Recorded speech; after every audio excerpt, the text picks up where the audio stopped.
Amen. Hallelujah.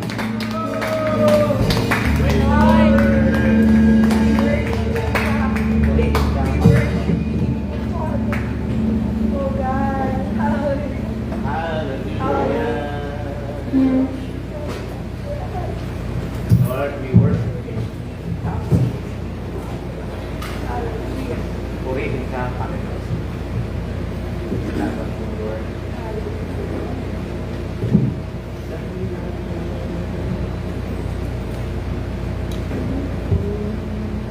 Amen. Thank you, Lord. Magandang gabi sa lahat. Amen. Mga kapatid, sabihan mo sa katabi mo magandang Magandang gabi sister. sa iyo. Natutuwa Ito ako. ay araw ng ating panalangin. Amen. Sa ating prayer gathering. So, mag-invite na po tayo ng marami natin mga kapatid para maka-join sa ating prayer gathering. So, tayo po ay dadako lang po sa ating short exhortation po.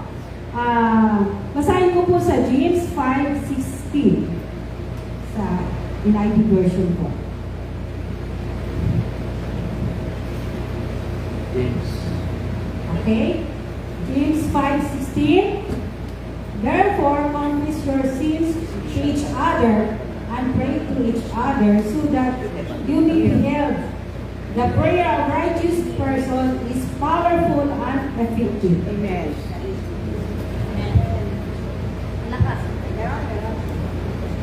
So, let's pray. Heavenly Father, we thank you once again, Lord. Ngayong gabi, Panginoon, bumutulog kami sa iyo. We humble ourselves before your presence, Father God. Kung may mga shortcoming man kami, Panginoon, kung may kahinaan man kami sa oras na ito, God, nagpapalinis kami na yung banal na Espiritu na maghari ka sa buhay namin. I pray, Father God, tonight, Lord, saliksikin mo ang aming puso, God, upang sa aming mga panalangin, may dulog namin, Panginoon, ang aming mga prayers, O God. Lord, pinapasiluhan ko po na yung banal na Espiritu, Father God, ang insign nito, Lord, na hindi ang aking sarili makita, kundi ikaw, Lord, ang makita, Panginoon. Itago mo ako sa inyong likuran, O God. Ito po aking samot dalangin sa pangalan ni Jesus. Amen. Amen. So, ang topic po natin is about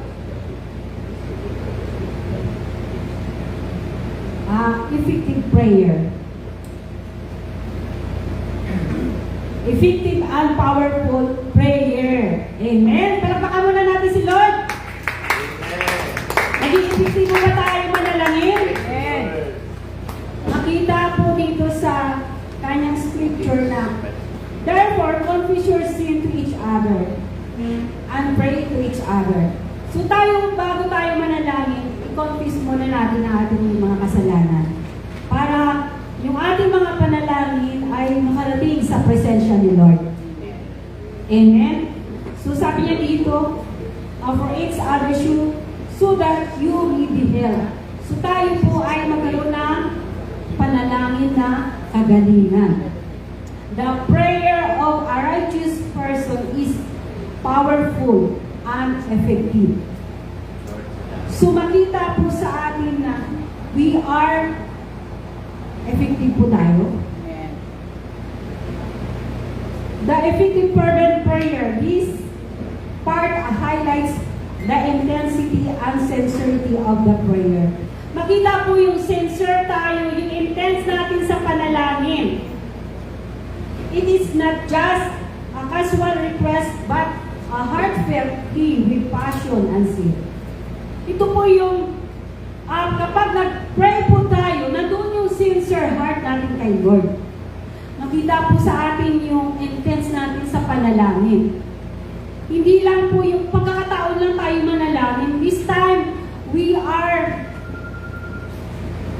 heartfelt. Itataas natin yung pagtaas ng ating panalangin. May katapatan po tayo sa panalangin. Yung passion natin, yung pag-ibig natin kay Lord sa panalangin. Hindi lang po yung panalangin na pag ginusto lang natin. Pag mayroon tayong mood of prayer, ito yung passion natin, yung pag-ibig natin kay Lord. Nandoon nga ang sigla natin, yung alab po natin, yung apoy natin. Sabi niya dito, passion and zeal. The prayer. Yung maging masigasig po tayo sa ating prayer. So, number 2, righteous man. This point to the character of the person praying. So, makita po yung ating buhay. Ito po ay nag-emphasize po sa ating character, sa ating personal natin na relasyon kay God. Naka-align po ba tayo sa ating prayer? Sabi niya dito, we are aligned to God's will and humble heart spirit. Kapag tayo nag-pray, naka-align po yung heart natin kay Lord. Kapag nag-pray po tayo, nandun yung humble heart spirit natin, yung pagpakumbaba natin sa presence ni God. Hindi natin pwedeng ipagmamalaki yung ating buhay. Hindi natin ipagmamalaki yung ating mga achievement. Kundi sabi niya dito, maging humble tayo sa presensya ni Lord. Pray without faith. Faith is the key. Is the key to effective prayer. Ito po yung susi, yung panalangin. Ito yung susi ng pananampalataya natin. Hindi maging epektibo ang ating panalangin kung wala yung faith natin kay God. Kung tayo nanampalataya sa Kanya, na buong puso natin, isurrender ang buhay natin sa Kanya. Ipakita niya sa atin yung maging epektibo tayo sa ating mga panalangin. Pray without sincerity means being honest and transparent with God. Kapag nag-pray po tayo, nandoon yung sincere heart natin. Being honest, being transparent. Wala tayong nagtatago kay Lord. Wala tayong maililihim kay Lord. Transparent po tayo. Ano man ang laman ng puso natin, nakikita po niya ito. So, nais ng Diyos na sa ating mga panalangin, maging tapat po tayo sa Kanya. Maging honest po tayo sa Kanya. Wala tayong tinatagong lihim para sa Panginoon. Kung mayroon man tayong mga hidden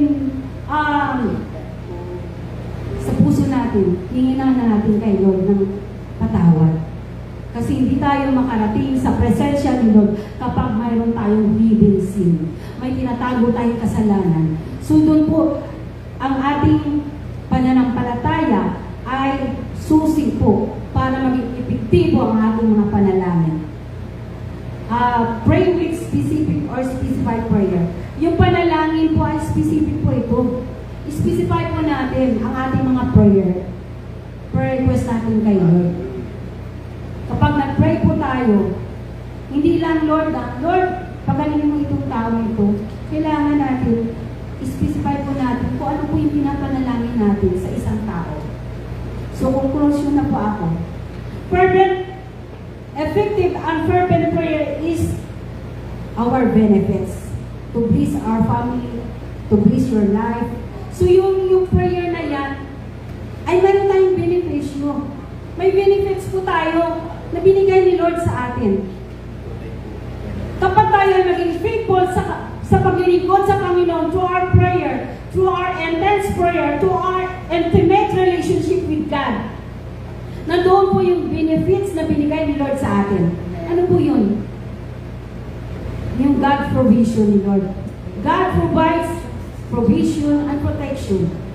So, di ba, ang ating pamilya, number 1 po, iniingatan ni Lord ang ating pamilya. Number 1 po yung provision ni Lord. Tinatawid niya ang bawat pangangailangan po natin. Hindi lamang financially, hindi lamang physically, and above all spiritually. Yung provision ni Lord nandoon na po. Makikita po natin yung pagkilos ni Lord sa buhay natin. So let's pray together. Our prayer is intense to God. Nandun po yung ating taos-pusong pagdulong sa Panginoon. So, ito na po yung aking last na short exhortation na po. So, tayo po ay manalangin bawat isa. Yung manalangin po natin ay mag-start po kay Sister Betty sa nation po. So, bago po tayo mag-start ang ating mga prayer request, let's pray. Everyone, tayo po idumulog muna sa panalangin at at humingi tayo ng tawad sa Panginoon. Let's pray together. So, hallelujah, Lord, purihin ka, Panginoon. Sa oras na ito, dumudulog kami sa iyo, O God.